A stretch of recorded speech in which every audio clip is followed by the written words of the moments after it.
Assalamualaikum warahmatullahi wabarakatuh. Bismillahirrahmanirrahim. Tabarakalladzi nazzala al-furqana ala 'abdihi liyakuna lil 'alamin nadhira. Allahumma shalli wa sallim wa barik ala habibika sayyidina Muhammadin wa ala alihi wa sahbihi ajma'in, amma ba'du. Yang sangat kita hormati bersama Prof. Kures, semua tamu yang saya hormati. Ini karena Pak Rektor sudah tawaduk, jadi tidak saya hormati. Tak apresiasi tawaduknya. Karena di undangan itu, Rektor itu tulisannya Fathul Wahid, gak ada profesornya, gak ada doktornya. Ini benar-benar tawaduk. Begini, jadi semuanya tamu yang saya hormati, ngaji benar-benar ngaji, ini bikin nervous narasumbernya. Begini, ini mungkin ada Pak TGB, ada Pak Lukman kemarin ketemu saya di Jakarta. Orang tuh kalau ingin pinter, ini anak-anak di PPAI ini, syaratnya itu kalau ngajar itu gurunya ikut, muridnya ya ikut. Jadi Syekh Zakaria Al-Ansori itu dulu gak pinter-pinter banget, sampai dapat gelar Syekhul Islam. Karena dia itu trauma, gurunya itu namanya Ibnu Hajar Al-Asqalani itu kerennya minta ampun. Kalau melihat santri goblok itu marah betul. Kalau sekarang punya santri goblok kadang seneng karena gak nyaingi kiainya. Itu kalau ada anak UII terus dapat gelar apa di Harvard, yang bingung Pak Rektor, saya aja ada sampai kayak gitu. Punya murid itu pinter sekali, namanya Ibnu Hajar Al-Haythami. Makanya kata saya Zakaria ini, saya kalau mau ngaji ya bingung karena guru saya itu kerennya minta ampun. Kalau mau ngajar ya bingung karena murid saya ini pinter, ditipu gak bisa. Ternyata itu bikin pinter. Ya saya sekarang di sini mau ngomong seenaknya itu ada Prof. Kures, ada Dr. TGB, itu kan kayak tukang koreksi, jadi repot nanti kalau salah. Terus yang ngaji-ngaji di sini itu juga lebih pinter lagi. Pokoknya mintanya itu masuk surga lewat arahnya Gus Pak. Bikin arahan masuk surga itu kan ya tidak gampang. Tapi saya pastikan delalah Nabi hanya ngendikan mangqala la ilaha illallah dakhalal jannah. Saya sering komplain ya sama beberapa orang-orang soleh. Saya komplain betul, bukan komplain nanti komplain betul. Dia itu ngijazahi saya wiridan la ilaha illallah panjang terus ruwet. Terus saya nggak hafal-hafal, saya dimarahin. Gus, kamu itu cerdas kalau ini kok udah hafal-hafal. Memang saya sengaja tidak saya hafalkan gitu. Yang ada tambahan-tambahannya itu Pak Kures. Banyak tanya. Kenapa? Nanti ke rumah saya, nanti tak kasih tahu. Tak kasih tahu itu si orang soleh ini nangis tobat. Padahal soleh loh. Tapi dia hanya soleh perilaku, tidak soleh secara keilmuan, jadi juga harus tobat dia. Saya cerita, di antara perlawanan ahli hadis adalah kalau hadis itu ditambahin, misalnya gini, mangqala la ilaha illallah mi'ata marrah dakhalal jannah. Jika kalau bapak kamu meninggal baru baca la ilaha 50 kali, wah sayang tidak sampai 100 sudah mati. Jadi berkahnya tidak ada hitungan, itu luar biasa. Tapi kamu nganggep biasa, makanya kita harus konsisten. Hadisnya hanya mangqala la ilaha illallah dakhalal jannah. Jangan kamu tambahi mi'ata marrah, jangan kamu tambahi sekian-sekian, itu bahaya ya. Sehingga ketika ada hadis mangkana akhiru kalamihi la ilaha illallah, ditambahi akhir, orang yang akhir kalamnya la ilaha illallah dakhalal jannah, yang di akhir kata-katanya itu la ilaha illallah, perkataannya itu. Itu ada orang mau mati, sudah mafatkan la ilaha illallah. Tapi terakhir terus bilang, jangan lupa ya BPKB-nya ditebus. Itu anaknya susahnya itu minta ampun. Karena anaknya terus berpikir, Gus berarti akhiru kalami abi itu tidak la ilaha illallah tapi BPKB. Ini gimana ini? Saya sebagai kiai yang baik itu tak carikan referensi supaya yang BPKB ini ya masuk yang akhiru kalami. Ini cerita kebaikan saya di depan Pak Kores. Gak apa-apa cerita kebaikan. Daripada gak diakui mendingan diceritakan supaya itu. Tak cari, itu riwayatnya Abi Dawud dan beliau sendiri dalam menambahi akhiru kalami. Di riwayat yang lain itu gak ada akhiru kalami, cukup mangqala la ilaha illallah dakhalal jannah. Karena itu bikin keresahan, kata akhiru kalami itu bikin keresahan. Ada yang akhir kalamnya BPKB, sertifikat. Ada yang akhir katanya nasib-nasib, apalah, pokoknya banyak yang tidak akhiru kalami. Sehingga keilmuan hadis itu harus dijaga. Makanya kata Imam Muslim, Sahihain itu Bukhari Muslim, beliau ngendikan lam naros sorihin akdaba fi syai'in akdaba minhum fil hadis. Saya tidak pernah melihat orang soleh berdusta kayak mereka berdusta ketika meriwayatkan hadis. Ini penting saya utarakan supaya orang itu nggak gampang terjebak sama riwayat-riwayat nggak jelas. Tafsir itu menjadi kacau itu gara-gara riwayat-riwayat yang tidak apa jelas. Maka ini ada Prof. Kures yang sangat-sangat menekuni tafsir. Jadi penting. Jadi mengkhidmati orang Islam itu dimulai dari cara pandang. Kenapa saya menjadi orang baik? Itu sederhana sebetulnya, karena mengakui hukum. Saya ini memang kalau diundang jarang mau, kecuali ada teror-teror tertentu. Karena merasa tua, merasa rektor apalah yang bisa dipakai neror itu ya terserah. Yang penting bisa ada. Termasuk TGB kemarin itu datang ke rumah saya, tapi saya sudah bilang pasti tidak ikhlas. Ternyata betul loh undang saya. Terserahlah teror itu apa. Saya enggak, ini supaya kalian tahu ilmu itu penting. Ilmu itu penting. Saya termasuk orang yang berkeyakinan. Saya ini hebat kiai-kiai kampung. Saya sering datang ke kiai-kiai. Tapi pas nggak acara saya cilik kiai kampung. Saya dengan kamu tuh hebat kamu. Kenapa? Saya ini ngajar tafsir kayak tafsir Munir, tafsir Tobari itu udah fardu ain. Kamu di kampung bikin madin, ngajarin aqaid khamsin itu fardu ain. Ganjarannya orang yang melakukan fardu ain itu lebih keren timbang yang melakukan fardu kifayah. Jadi kamu lebih hebat timbang saya. Dia tawadhu, tapi memang bisa saya gitu enggak, tetap lebih hebat. Ini penting supaya ada penghormatan kita pada kiai-kiai kampung kan yang dilakukan itu selalu fardu ain. Makanya saya tuh pernah suatu saat berpikir kenapa ada hadis orang miskin tuh masuk surga lebih dulu 500 tahun ketimbang orang kaya. Dulu saya janggal. Ternyata kalau orang miskin tuh komunitasnya itu utang beras, jadi urusan nyawa. Jadi sekali menolong temannya itu urusan nyawa, karena sesama miskin tuh pinjemnya urusan nyawa, beras. Minta anterin ke rumah sakit pas sekarat. Kalau orang kaya itu nganterin rumah sakit karena mau ke salon, penyakit kulit, kan nggak penting-penting gitu. Sehingga surganya agak lambat karena yang dilakukan selalu tidak penting. Kalau orang miskin yang dilakukan selalu apa? Penting. Tapi masalahnya zaman akhir orang miskin banyak melakukan yang tidak penting itu masalah itu. Itu nggak sesuai rencana Nabi. Inginnya Nabi itu kalau sudah miskin ya selalu apa? Penting. Ternyata banyak orang miskin yang perilakunya tidak penting. Karena saya pernah didatangin ibu-ibu itu miskin itu tanya, Gus doain saya kaya. Suami saya itu nganggur, saya bilang kamu siap kalau suami kamu kaya. Nanti rumahnya gaji bagus, mobilnya bagus. Lama-lama yang dievaluasi Anda, rumah bagus, mobil bagus, kok istrinya begini. Terus dia cerita, udah Gus nggak jadi, miskin nggak apa-apa. Jadi saya ini kan ya aneh-aneh orang itu aneh-aneh. Pertama yang dievaluasi mobil, rumah diganti, lama-lama Anda. Suami kamu punya foto kan gitu, iya Gus kayaknya iya, sudah Gus biarin miskin aja sampai mati itu. Ya alhamdulillah sampai sekarang miskin dan syukur karena berkatnya ilmu itu.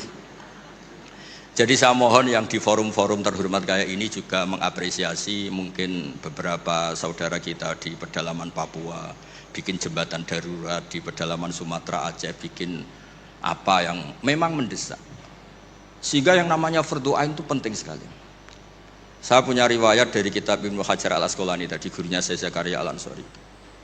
Ketika nanti di mahsyar dan secara lahir teks hadis, seorang lagi secara lahir teks hadis itu Allah itu nimbalin Rasulullah Muhammad dan Jibril. Berarti tiga, Allah, Jibril sama Rasulullah Muhammad.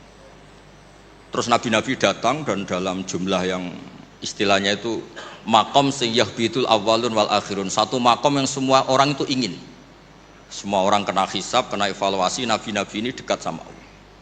Itu pertama yang dikatakan oleh Nabi matur ke Allah itu, ay Rabbi ibaduka abaduka fi atrofil ardi. Yang menyembah jenengan, yang mengesahkan jenengan tidak hanya kita, orang-orang di pelosok, di pedalaman semuanya mengesahkan jenengan, semua mentahlilkan jenengan, semua mentasbihkan jenengan, tidak yang sekedar di forum-forum kayak gini. Terus Allah bilang iya. Nah sekarang itu krisis keilmuan karena agama ini diambil oleh ya bisa dikatakan hal-hal yang besar kayak acara-acara yang besar apa. Meskipun ini pas acara besar justru itu saya fair ngomong ini supaya sama-sama ingat. Jadi yang dikatakan agama itu nurul yamsi bihi finnas, menjadi nur yang menyinari hati manusia. Bukan tentang ormas besar, masjid besar, kampus besar, itu bagian dari itu. Tapi ini bukan segala-galanya. Sehingga semua orang itu perasaan hubungannya dengan Allah itu privat, tidak diambil alih oleh ormas besar atau lembaga besar atau komunitas besar. Ini penting supaya orang itu merasa bagian dari hamba Allah. Makanya ada munajat, ada beberapa ibadah yang tidak disunatkan jamaah. Ini kan unik, Islam itu mengharuskan jamaah, tapi ada ibadah-ibadah yang malah tidak disunatkan jamaah, sehingga orang hubungannya dengan Allah itu asik. Terus kedua, ini terakhir nanti Pak Guras yang cerita panjang lebar. Perilaku ilmu itu di atas perilaku ibadah. Dulu Masjid Haram itu keren, tapi karena salah kelola, itu diisi berhala-berhala yang ingin dapat berkahnya Ka'bah. Jadi orang kafir itu unik, mensyirikkan Allah tapi dekat Ka'bah. Jadi percaya Ka'bah itu keramat, supaya Tuhan ini dapat berkah malah diletakkan pinggir apa? Ka'bah. Jumlahnya 360 berhala. Tapi di saat yang sama orang kafir itu jumawa, mereka ini orang-orang baik. Buktinya menjadi sadanatul bait, menjadi pelayan-pelayan Ka'bah. Nabi saat itu terpinggirkan, hanya sholat di Syi'bu Mina.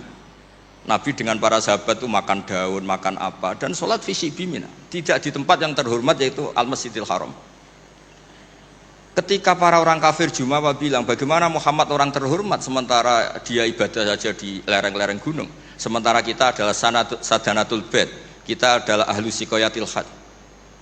Ini supaya teman-teman yang nggak ditakdir jadi kayak Pak Lukman, Menteri Agama itu ya repot. Dia agamanya formal, terus kayak Gus Bak tidak formal itu kan ya repot juga itu. Makanya saya ini nggak pati berani sama Menteri Agama. Nanti dia anggap Islam saya tidak formal kan, jadi kayak. Itu terus Allah ngendikan aja'altum siqayatal haji wa imaratal masjidil haram kaman amana billahi wal yaumil akhir wa jahada. Allah itu bela Nabi. Jangan pernah pakai ukuran bahwa ibadah haji merawat Baitullah itu menjadi ukuran lebih baik. Ukuran lebih baik adalah ketika itu orang ibadah secara benar, yaitu tauhid. Ini orang sudah lupa bahwa pernah Allah itu ngeritik siqayatal haji wa imaratal masjidil haram. Makanya saya itu kalau ngelepas haji itu dulu sering ngelepas haji orang umroh. Sekarang kayaknya orang-orang trauma. Karena saya kalau ngelepas haji itu begini. Kalau menurut hadis yang sering dipasang di BRI, di BNI itu al-hajjul mabrur laisa lahu jazaa'un illal jannah. Itu populer sekali hadis itu. Terus ini ngelepas orang haji, saya ngomong gini ngelepas orang haji. Tapi jenengan yang fakir sabar juga surga. Ibu-ibu nyabarin suami yang enggak jelas juga surga.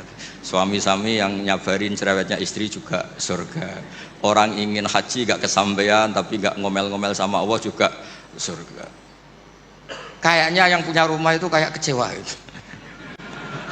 Terus saya bilang enggak tahu saya. Terus saya bilang jenengan angsal kecewa kalian kulo. Yang saya takutkan tuh kalau Allah yang kecewa kata saya itu. Karena saya diundang orang haji terus dalil-dalil haji yang lain ngenes karena enggak bisa haji kata saya itu. Ternyata betul.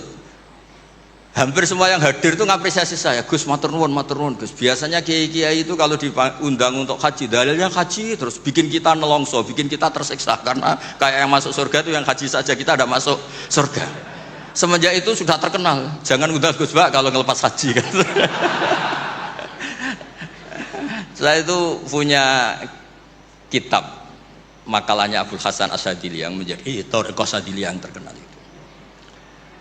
La tansur ilmaka liyusaddiqakan nas walakinin sur ilmaka liyusaddiqaka Allah. Kamu jangan pernah menyebarkan ilmu supaya diapresiasi manusia, tapi sebarkan ilmu supaya diapresiasi Allah Subhanahu wa taala.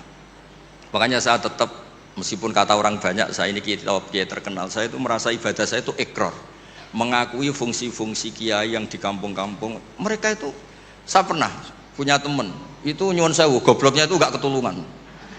Dia itu kerja di tengah hutan. Saya tidak tahu ilegal logging apa enggak, tapi kerjaan di tengah hutan. Dulu nggak ada HP, saya disuratin. Gus gimana Jumatan di tengah hutan?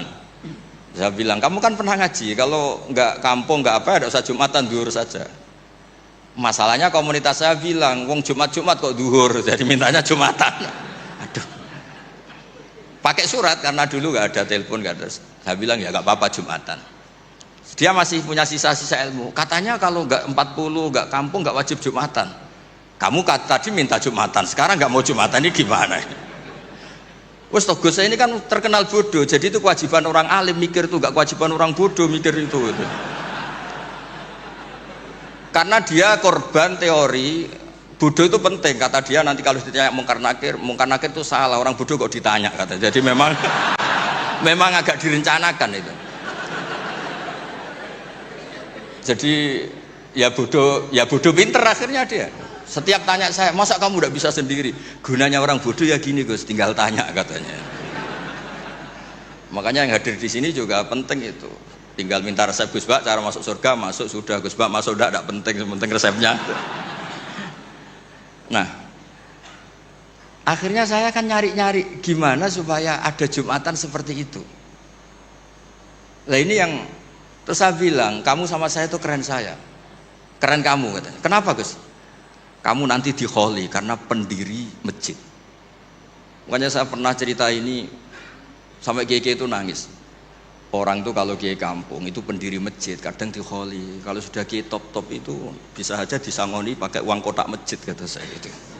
Ini bukan nyindir, bukan, supaya orang tuh ngerti lah. Jadi memang dulu Nabi itu penghormatannya sama orang yang melakukan fardu ain itu luar biasa. Uwais Al-Qarni itu tetangganya sudah dosowan Nabi. Uwais Al-Qarni itu belum. Karena ibunya itu egoisnya minta ampun, nggak mau ditinggal, kemana-mana minta digendong. Tapi Nabi malah ngendikan khairul qurun Uwais Al-Qarni, orang terbaik tabi'in itu Uwais Al-Qarni. Umar kalau kamu ketemu minta, karena dia fanatik mengelola fardu apa? Ain. Makanya saya mohon sama alumni UII kalau sudah di rumah di mana-mana itu nggak usah merasa kalah keren sama Pak Fathul Wahid karena jadi rektor. Pak Fathul Wahid di sini itu ya rektor, terus ya banyak yang layani meskipun dia sopan katanya pelayan, tapi yang layani bawahnya nggak pernah nyupir sendiri, tetap nggak pernah nyupir sendiri, ya nggak pernah buka pintu sendiri, tetap dilayani. Tapi kalau kamu di kampung jadi kiai musola terus miskin itu, yakinlah pendiri, statusnya apa? Pendiri, bukan penerus tapi apa? Pendiri. Pak Fathul Wahid hanya apa? Penerus. Itu lah kacaunya kiai kampung setelah tak kasih tahu gitu, emang bener-bener sama saya terus nggak sopan. Waduh. Ya tapi saya ikhlas lah atas nama ilmu. Bener-bener nggak sopan. Waduh ini ya. Sopannya tuh pendak kalau dia iskal hukum karena sinaune serius, saya tanya Gus ini hukumnya gimana? Akhirnya sopan lagi. Dia nggak bisa, ilmunya nggak cukup untuk menjawab. Ya tapi apapun itu yang namanya ngaji itu pengakuan ikrar ya. Jadi penting. Makanya kan diantara hebatnya Rasulullah SAW itu kata Imam Ghazali, nggak ada pemimpin justru kena khitab wahfid janahaka liman ittaba'aka minal mu'minin. Muhammad, kamu harus merendahkan diri kamu liman ittaba'aka, sama orang yang ikut kamu, sama santri kamu, sama orang yang percaya sama kamu. Kayak apa Allah mendidik kekasihnya? Jadi yang disuruh sopan malah nabinya. Jadi kalau andekan di era modern Pak Fathul Wahid yang sopan sama mahasiswa itu yang penopang kampus. Kayak apa? Makanya kata Imam Ghazali, andekan mental ta'azzus atau takabur, andekan keangkuhan itu hal yang baik, lama amarallahu ta'ala habibahu biqauli ta'ala wahfid janahaka limanit taba'aka minal mu'minin. Nah tentang visi ya, visi itu gampangnya tadi, agama ini kan menentukan halal haram. Zaman apapun, teknologi apapun, mesti pertanyaannya ini kalau baik ya halal, kalau buruk ya haram.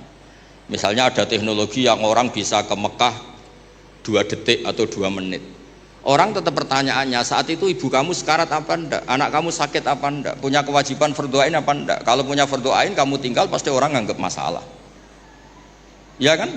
Apapun kayak kamu, teknologi mutakhir kayak apa, ya seperti misalnya peristiwa kamu pejabat pas daerah kamu ada musibah banjir, kamu tinggal iktikaf di Ka'bah, tetap orang nggak anggap iktikaf itu ngawur itu mesti orang itu, karena meninggalkan fardu apa?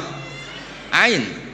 Saya di sini kata orang banyak kan keren, misalnya sama ahli tafsir Quraisy, tapi misalnya saat ini istri saya sakit atau anak saya sakit, pasti dianggap ngawur itu, karena meninggalkan fardu ain. Jadi fardu ain itu menurut saya segala-galanya.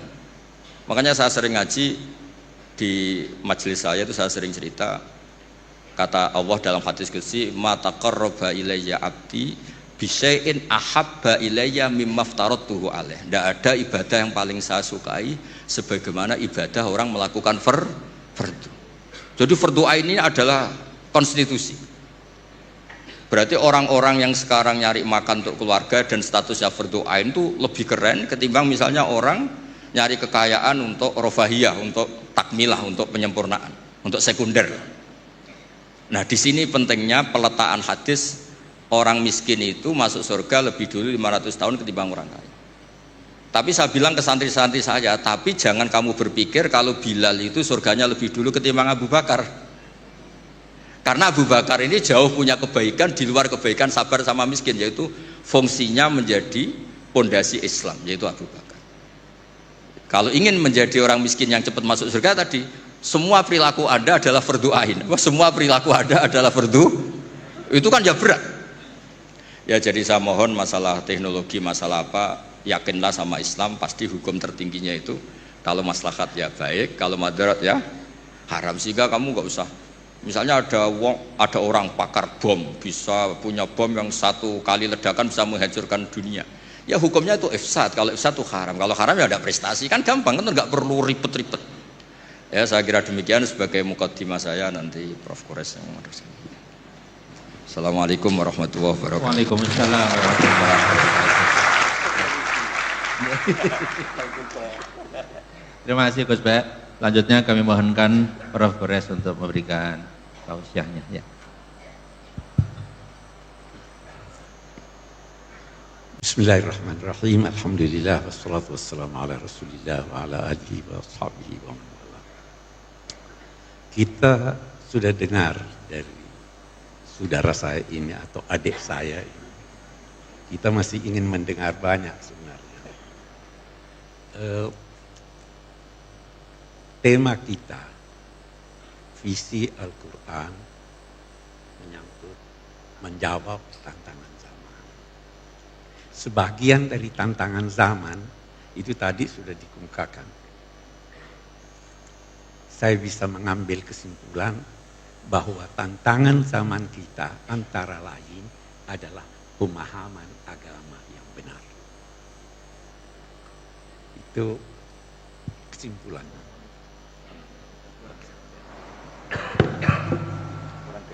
Kurang dekat. Oke. Jadi saya ulangi,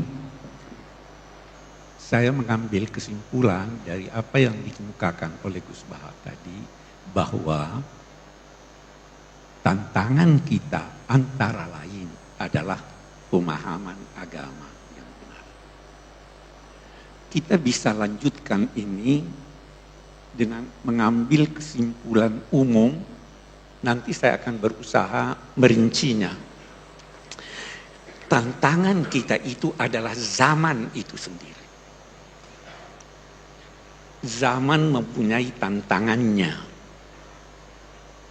Karena zaman berubah.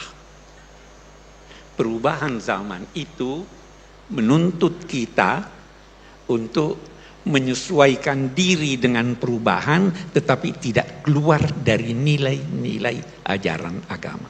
Ini yang sulit. Nah, mari kita lihat, kalau kita kembali ke Al-Quran, mari kita lihat pokoknya apa, nanti kita lihat ujungnya di mana. Ini mengundang kita untuk bertanya, kita ini diciptakan Tuhan untuk apa tuh? Kita dapat jawabannya dari Al-Quran, inni ja'ilun fil ardi khalifah. Khalifah itu adalah petugas, bisa kita katakan mandataris Tuhan, petugas yang ditugaskan Allah untuk mengelola bumi ini sesuai dengan nilai-nilai yang dikehendaki Allah. Nah, ini khaliqun fil ardi, khalifah. Malaikat bertanya, ataj'alu fiha man yufsidu fiha wa yasfiku dima. Apa kamu akan menciptakan makhluk yang merusak di bumi?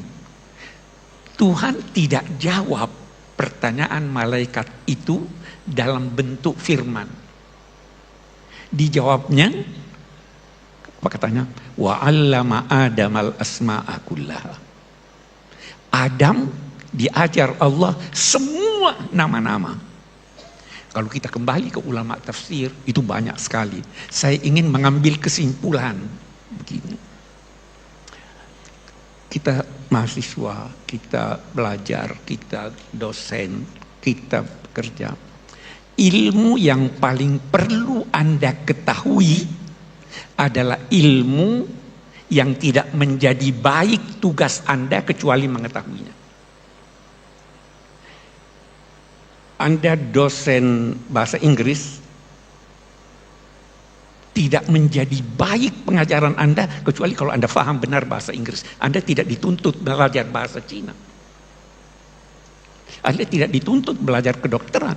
Tapi kalau Anda tugas dokter harus tahu semua apa yang berkaitan dengan kedokteran, paling tidak menyangkut spesialisasi Anda. Tidak usah belajar ilmu yang kalau Anda tidak tahu, tidak bertambah kebodohan Anda. Saya mengajar, katakanlah saya mengajar tafsir. Saya tidak tahu itu bagaimana memperbaiki mobil. Kalau saya tidak tahu, saya tidak tambah bodoh. Nah, jika demikian, apa yang diajarkan Tuhan pada Adam itu? Asma'akullaha. Segala sesuatu yang berkaitan dengan kesejahteraan umat manusia di dunia ini dan berkaitan dengan pemeliharaan alam raya ini. Itu yang diajarkan. Ini nanti yang menjadi menurun. Diajarkannya itu dalam arti diberi potensi untuk itu. Kita harus kembangkan itu. Itu satu. Menarik kalau kita lihat lebih jauh. Itu kan Tuhan berkata, malaikat berkata apa? Kami bertasbih. Kata Syekh Muhammad Rashid Ridha, kalau malaikat ditugaskan di bumi ini, tidak akan terjadi perkembangan. Karena mereka tidak punya inisiatif. Kerjanya cuma zikir, zikir, zikir. Ada yang cuma duduk, duduk, duduk. Memang manusia ini bisa salah, bisa berdosa karena dia punya inisiatif. Kalau Anda tidak punya inisiatif, kalau Anda takut salah, tidak. Jangan khawatir salah. Nanti Adam kan disuruh masuk ke sorga. Dosa enggak? Dosa dia. Tapi sebelum dia minta maaf, Tuhan sudah maafkan dia. Fatalaqa Adamu min rabbih kalimat fataba alaihi. Allah mengilhami dia kalimat-kalimat, lalu Allah kembali kepadanya. Jadi Allah lebih dulu kembali, tidak usah khawatir salah. Hanya diingatkan, kenapa sih Adam itu tergoda di sana? Allah sudah beritahu Adam, jangan sampai kamu tergoda oleh iblis. Menarik, ini lagi kita lihat. Waktu Tuhan berfirman pada Adam, la yukhrijannakuma minal jannati fatashqa. Jangan sampai setan ini, iblis ini menjadikan kamu keluar dari sorga sehingga engkau, wahai Adam, akan bersusah payah. Dia tidak berkata kamu berdua. Kenapa itu? Fatashqa, dia kata fatashqa ya. Karena suami berkewajiban memenuhi kebutuhan istrinya dalam 3 hal pokok. Apa itu? Sudah disebut kebutuhan pokok manusia. Innaka alla taju'a fiha wa la ta'ra wa la tazma'u fiha wa la tadha. Kamu di sorga tidak butuh pangan, tersedia. Tidak butuh minum, tersedia. Tidak butuh rumah tempat bergaul, sudah tersedia. Tidak butuh pakaian, sudah tersedia. Kenapa sih Adam disuruh ke sana dulu? Diberi pengalaman. Wujudkan dunia ini seperti bayang-bayang sorga. Damai, kebutuhan pokok tersedia. Jangan sampai tergoda iblis. Itu kan tantangan kita di sini. Sejak dini sudah dikatakan hati-hati. Adam tergelincir. Tahu penilaian Tuhan apa itu? Walaqad ahidna ila Adam fanasiya walam najid lahu azma. Ini jalan keluarnya. Anda bisa tertipu. Itu karena Anda lupa. Kenapa Anda lupa? Karena Anda tidak punya tekad. Sejak semula harus punya tekad. Itu sebabnya ada anjuran zikir. Itu ingat Tuhan. Ini kan yang terabaikan. Oke, kita lihat sekarang Adam melanggar. Tuhan ampuni dia sebelum dia disuruh turun. Jadi dia turun tidak dapat bawa dosa warisan. Waktu dia turun menarik lagi. Disuruh ihbitu minha jami'an fa imma ya'tiyannakum minni hudan faman tabi'a hudaya fala khaufun 'alaihim wala hum yahzanun. Turunlah kamu bertiga. Iblis, engkau wahai Adam, dan istrimu. Kamu saling bermusuhan. Iblis itu musuh abadi. Tiada maaf baginya. Dan dia pandai menggoda Anda. Kenapa Adam tergoda? Penyakit manusia. Mau kekal. Sangka buruk pada Tuhan. Apa itu ayat? Hal adullu ka'ala. Saya senangnya kalau sama Gus Baha ini Quran saya ini.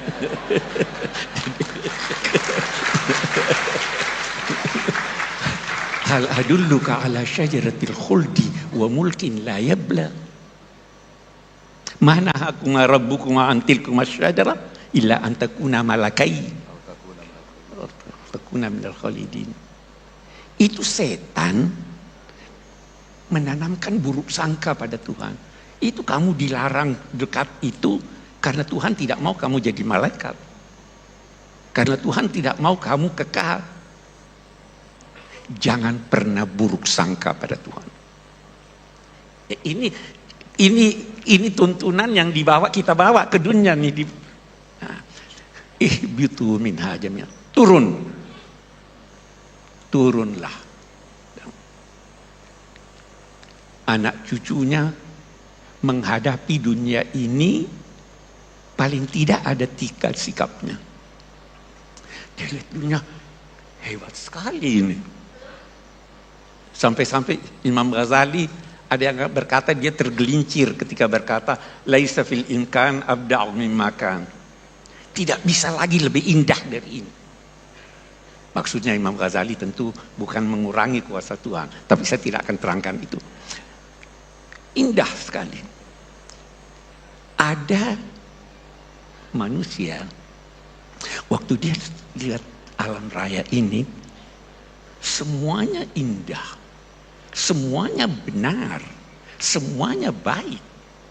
Kena angin sepoi baiknya, kehausan dapat air minum baiknya, ini kok begini baiknya. Maka dia berusaha mencari apa yang terbaik dan menghimpun ketiganya. Di situ dia menemukan Tuhan. Nah, ini yang baik. Mencari yang benar melahirkan ilmu. Mencari yang baik melahirkan akhlak. Mencari yang baik, yang indah melahirkan seni.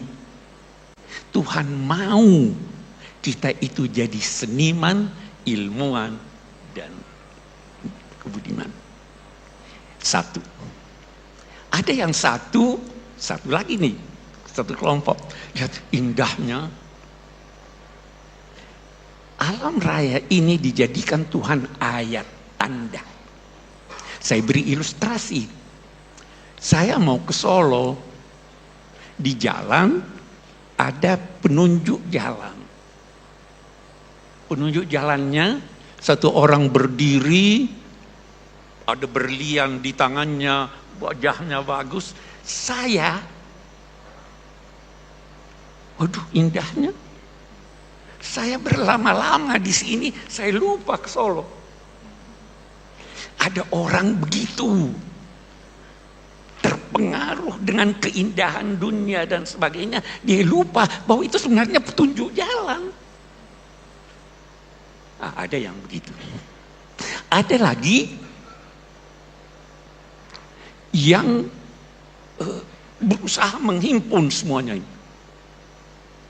Tapi dalam soal yang sama dia takut. Dia himpun, begitu hilang dia sedih. Begitu dia mau tidak dapat dia takut. Nah, ini yang banyak sekarang. Mau himpun sebanyak mungkin dan takut bahkan menyesal. Nah, karena itu yang terbanyak Allah di dalam surat itu, imma ya'tiyannakum minni hudan faman tabi'a hudaya, tidak akan takut, tidak akan sedih. Anda tidak mungkin takut, Anda kehilangan, tidak sedih. Anda tidak dapat, tidak sedih. Anda dapat yang banyak, tidak angkuh. Itu tuntunannya. Sejak awal nih. Problema kita di sini nih. Oke, bagus. Masih ada waktu. Oke, kita lanjutkan. Turunlah di bumi. Sebenarnya bumi ini sangat indah. Bukan cuma indah, kait berkait. Kita baca surat Ar-Rahman. Ar-Rahman 'allama al-Qur'an, khalaqal insan 'allamahul bayan. Baru lihat.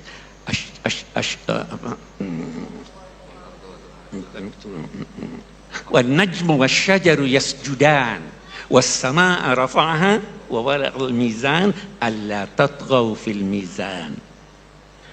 Kita lihat. Cobalah pandang bumi ini. Bagaimana dia kait berkait. Pohon yang memiliki batang berdampingan dengan rumput. Pohon yang besar tidak menzolimi yang kecil. Yang kecil tidak ganggu yang besar. Ada keserasian. Ada keserasian antara manusia dan pohon. Betul? Kita menghirup apa toh? Oksigen dilahirkan oleh pohon. Pohon membutuhkan karbon, kita keluarkan itu. Ada kerjasama. An-najmu wasyajaru yasjudan was-samaa'a rafa'aha wa wada'al mizan. Langit ditinggikannya, tapi dia menetapkan timbangan supaya teratur jalannya ini. Wal arda wada'aha lil anam.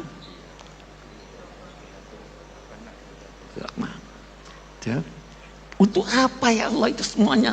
Alla tatghaw fil mizan. Jangan kalian melakukan sesuatu yang tidak benar menyangkut timbangan itu. Ini kenapa terjadi bencana? Boleh jadi yang di Aceh, di Sumatera itu karena ulah kita. Al-Quran sudah menyatakan. Saya tidak mau menuduh, tapi boleh jadi.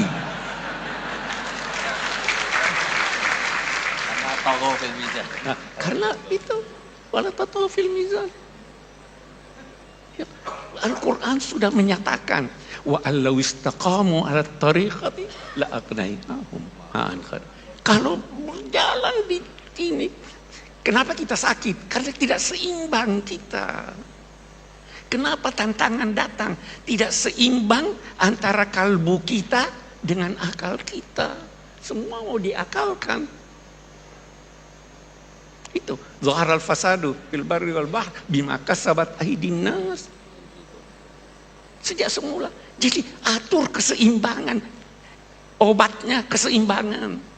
Seimbang dunia akhirat, seimbang ilmu dan iman, seimbang suami dan istri, seimbang dong. Jangan injak-injak istri. Jangan. Nah, ini tuntunannya. Ada keseimbangan itu. Nah, kita banyak problem. Kita maju lagi, lihat bagaimana Al-Quran. Terjadi perubahan. Tidak semua manusia mengetahui segala sesuatu. Ada yang dia butuhkan tapi dia tidak tahu. Ada yang dia butuhkan tapi dia tahu, bisa mengolahnya. Nah, apa yang dibutuhkan manusia dari hidayat Tuhan yang dia tidak tahu, itu diiman. Iman itu beda dengan ilmu. Iman itu kerjanya hati. Ilmu itu kerjanya akal. Dua-dua kita miliki. Hati tidak bisa menciptakan cinta. Yang menciptakan cinta itu, akal tidak bisa menciptakan cinta. Yang menciptakan itu serasikan. Ada yang perlu Anda imani, walaupun Anda tidak faham, selama itu tidak bertentangan dengan akal. Nah, petunjuknya yang datang itu begitu. Datanglah sorga, diceritakan neraka. Kita tidak tahu. Anda kira sorga yang diceritakan Tuhan di Quran begitu? Bukan. Hanya kita tidak tahu. Jadi Tuhan beginilah. Itu kata Imam Ghazali. Semua sudah dewasa di sini ya. Saya mau beri contoh. Ada seorang anak bertanya, apa nikmatnya hubungan seks? Bisa dijawab? Ada dua. Salah satu dari dua Anda bisa jawab. Yang pertama, nanti aja kalau kamu kawin kamu tahu. Mau tahu surga? Nanti kalau kawin sekarang kamu tahu. Tidak bisa dipandangi oleh akal. Yang kedua apa? Tanya dia, apa yang paling kamu senangi? Dia jawablah, oh es krim. Surga lebih hebat dari es krim. Kita bayangkan surga itu apa? Yang paling hebat, istana, perempuan cantik, laki-laki gagah, ada makanan, anak ini. Itu masalul jannah, perumpamaannya, bukan begitu. Makanan yang diberikan, buah-buahan yang diberikan, hadzal ladzi utina min qabl wa utubihi mutasyabiha. Karena tidak bisa dipahami oleh akal, tidak bisa terjangkau oleh akal. Hal-hal yang tidak terjangkau oleh akal, dia tidak terangkan. Salah satu di antaranya, kata sementara ulama, yas'alunaka 'anir ruh. Qulir ruhu min amri rabbi. Ini hidayat Tuhan. Tetapi ada yang bisa terjangkau oleh akal. Kalau bisa terjangkau oleh akal, tetapi mengalami perubahan, tuntunannya lain. Tuntunannya singkat. Pemerintahan, tuntunannya singkat. Syura, persamaan antar manusia, keadilan, perdagangan hanya sekian ayat. Karena itu terjangkau oleh akal. Semua problema kita, termasuk problema yang sekarang ini orang ribut itu, saya sering namai KB. KB itu kecerdasan buatan. AI. Oke. Problema itu problema kita, tantangan kita. Tantangan buat anak-anak kita tuh yang main HP. Itu luar biasa besarnya tantangannya. Tantangan kita ini kecerdasan buatan dan sebagainya. Kenapa itu terjadi? Karena kita pisahkan antara kalbu dengan akal. Kita pisahkan. Allah menginginkan kita menggabung keduanya. Di sini ada tempatnya, di situ ada tempatnya. Iman ada tempatnya, akal ada tempatnya. Iman itu kerja hati, ilmu kerja otak. Iman atau ilmu menyesuaikan Anda dengan lingkungan Anda. Iman menyesuaikan Anda dengan jati diri Anda. Iman revolusi internal. Ilmu revolusi eksternal. Iman menunjukkan arah yang Anda tuju. Ilmu mempercepat Anda sampai ke arah. Berbeda. Ini ilmu mempercepat kita sampai tujuan, tapi tujuannya salah karena tidak ada iman. Itu sebabnya Nabi berdoa, mengajarkan doa, Allahumma inni a'udzubika min ilmin la yanfa. Ilmu, tapi tidak bermanfaat. Ini tantangan besar kita sekarang. Tantangan besar kita dalam konteks memahami agama ini. Memahami agama, ada cara-caranya. Bukan setiap orang mau saya begini, buka apa namanya, buka internet, buka ini hukumnya begini. Enggak begitu dong. Semua, saya kembali berkata, semua problem, tantangan yang kita hadapi karena kita tidak seimbang dalam hidup kita. Kita tidak menggabungkan antara ilmu dan iman. Kita tidak menggabungkan antara tuntunan wahyu yang tidak berubah dan tuntunan wahyu yang dapat mengalami perkembangan dalam penafsirannya. Kita masih mau pendapat lama. Itu sudah berubah zaman. Dulu perempuan tidak boleh jalan sendiri. Ya. Sekarang fatwanya sudah boleh. Anak-anak saya berangkat ke Amerika sendiri, perempuan lagi. Kalau masih mau pakai yang lama, ada perkembangan.